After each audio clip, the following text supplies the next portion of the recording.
In this video, we're going to take a look at a theorem which is comprised of 4 statements. So depending on which you're interested in learning, you can look at the timestamps in the video. So we have 2 functions f and g. The first statement A says that if the 2 functions f and g are surjective, then the composition is surjective. B says that if f and g are injective, then g circle f is injective. Now for C and D, we're first starting with the composition. If the composition is surjective, then the second function in the composition, because we're reading from right to left, the second function is surjective. When the composition is injective, then it is the first function that is injective. Let's start with the proof of A. We know that f and g are surjective functions, but what we want to show is that the composition g circle f is surjective. So essentially what you're trying to show before we even begin is that you start with an element z of the set C, and you want to show that it has a pre-image under g circle f, which means we're trying to find a pre-image x that is in A, such that you can write z as g circle f of x. This is what we're trying to show here. So we start again with an arbitrary element of our codomain, the codomain of our composition. But now I can use the fact that f and g are surjective. Since g is surjective, there exists an element y that is in our set B, such that we can write z is equal to g of y. This is simply the definition of a surjective function. We have an element z here. G is surjective, so it has a pre-image y such that y maps to z. Now we can do the same thing for the element y that is in B, but this time we're going to use f. So since f is surjective,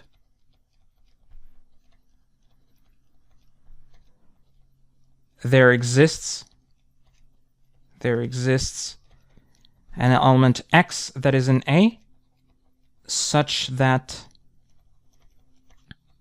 z is equal to g of f of x, okay? Because my argument here is that I can write y as f of x. Now this right here, g of f of x, is also equal to g circle, by definition, g circle of x. So this allows us to conclude that g circle f is surjective.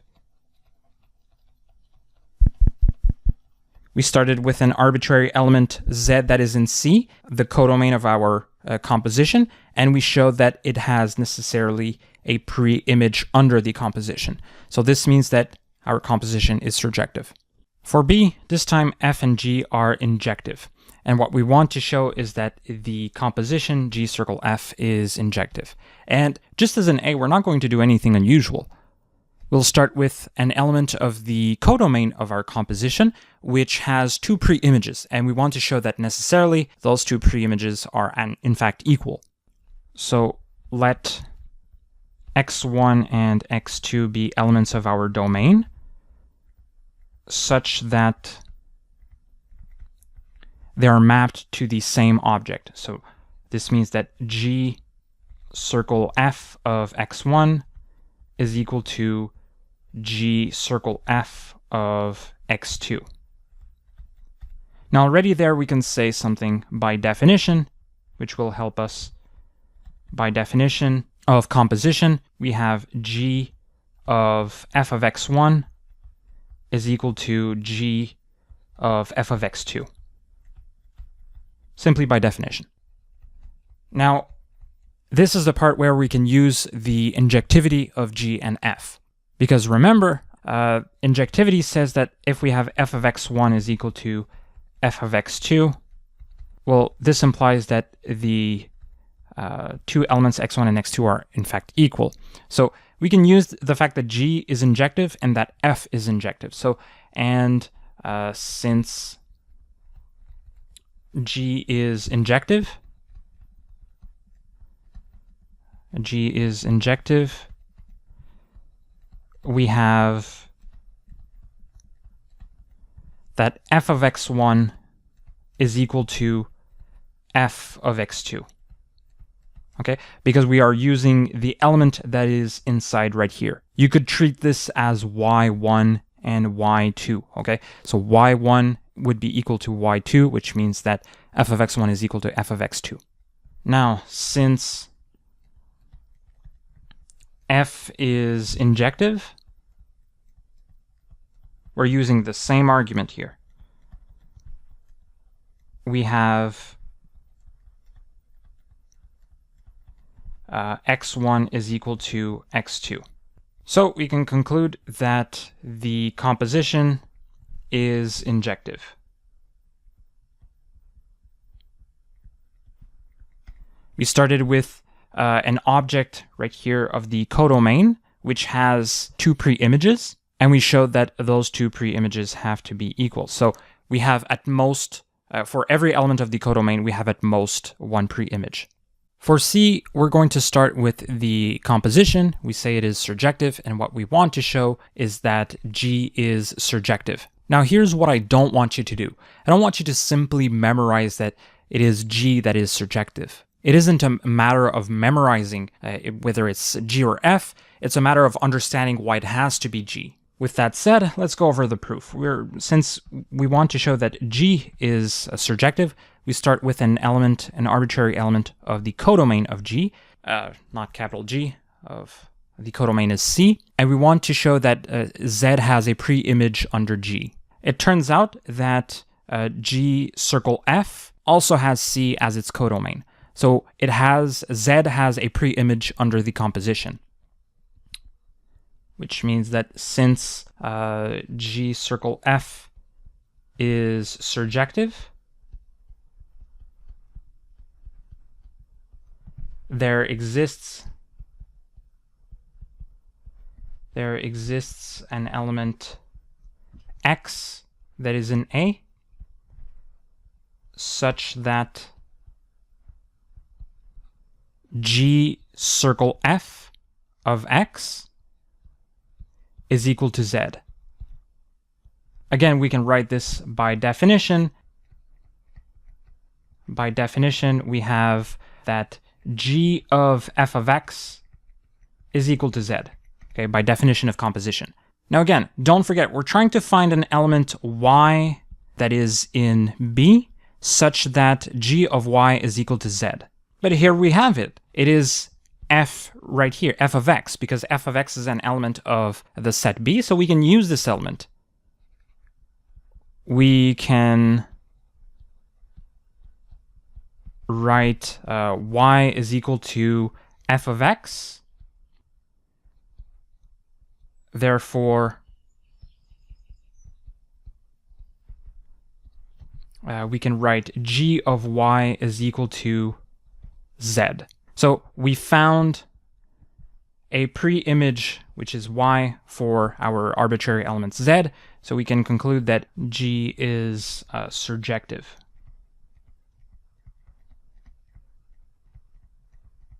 Now take a moment to appreciate how it had to be G. Using the arguments that we used right here, we couldn't have done the same thing for the function f.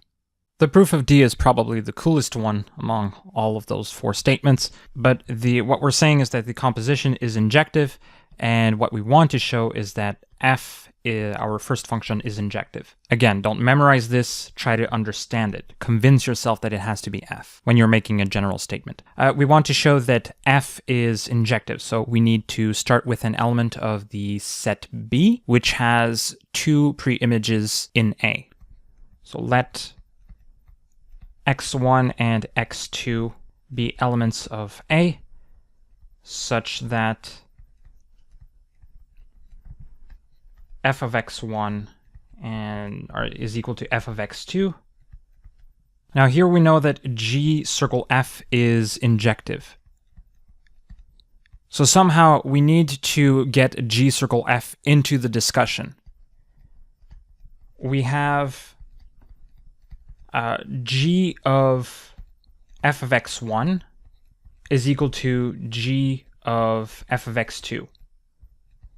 Now, the reason I'm able to say this is because G is a function. So it maps one element in the domain to one element in the codomain. This is the same thing as when you're saying that x is equal to y, then x plus 1 is equal to y plus 1. Okay, this is the same argument. It's a function. Therefore, what you can say about this is we use the definition of composition. I'm trying to use G circle F here. So we have G circle F of x1 is equal to G circle F of x2. But now the composition is injective, which means that those two elements, x1 and x2, are equal. Ain't that cool? We have x1 is equal to x2, which concludes the proof. We started with one object in the codomain of F, which has two pre-images x1 and x2, and we concluded that the pre-images have to be equal. So we can put our little square of satisfaction, and we can write a corollary to this, to these four statements. We have two functions. If we have two functions, again, f that goes from a to b, g goes from b to c. From our four statements, we can conclude two things. A is that if f and g are bijective,